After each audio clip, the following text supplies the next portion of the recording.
Newest PhilAm sa PVL, former MVP sa US, pupunta sa champion team. Sino si Brook Van Sickle? Pero wag yan, nag-viad kalimutan mag-subscribe, click notification bell para update kayo dito sa ating channel. Ilang linggo na ang nakakaraan ng mapabalita natin na may mga nagkaka-interest na ngang PhilAm players na maglaro sa Pilipinas, kung saan mukhang this season nga ay mukhang may bago na naman tayong masasaksihan na Filipino-American player na maglalaro sa bansa.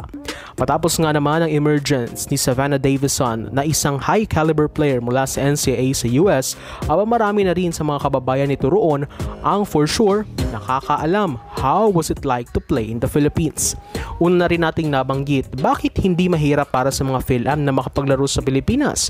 Ngayon gayong maraming koneksyon ng bansa sa US, lalo na ang mga scouting agency na tulad ng PhilAm Nation Select na masasabi nating nagpuproduce sa bansa ng pangmalakasang players sa US na may mga dugong Pinoy. Ang PVL naman di gaano mahigpit pagdating sa mga foreign na may mga Pinoy bloods as long as na na-meet nila mga requirements, which would probably be Philippine passport, at sila'y makasecure ng professional license mula sa Games and Amusement Board, ay for sure eligible lang ang mga ito na maglaro sa bansa.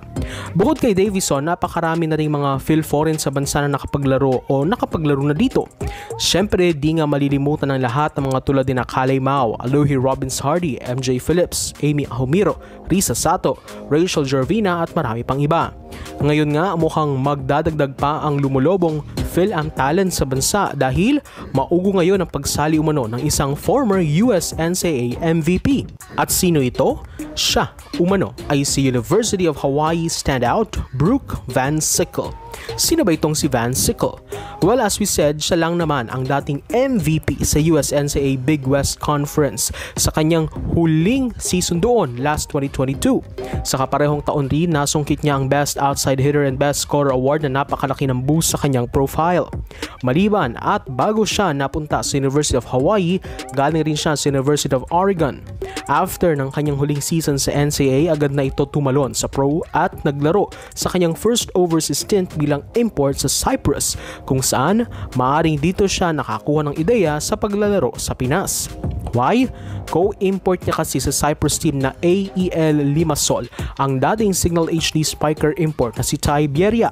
For sure, alam ni Bieria ang init ng fans sa Pilipinas, gayong isa siya sa masuswerteng import na nakalasap ng isang PVL Finals opportunity when Signal then faced the Petrogas Angels for the finals ng PVL.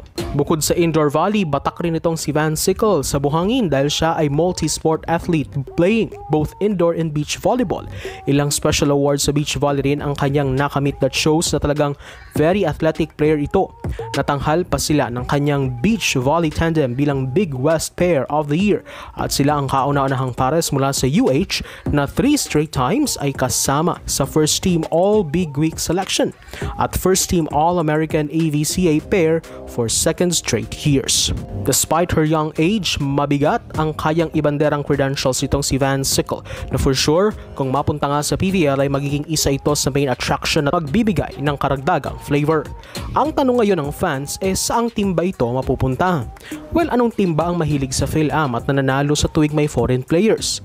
Maugo nga itong mapupunta umano sa team Petrogas Angels.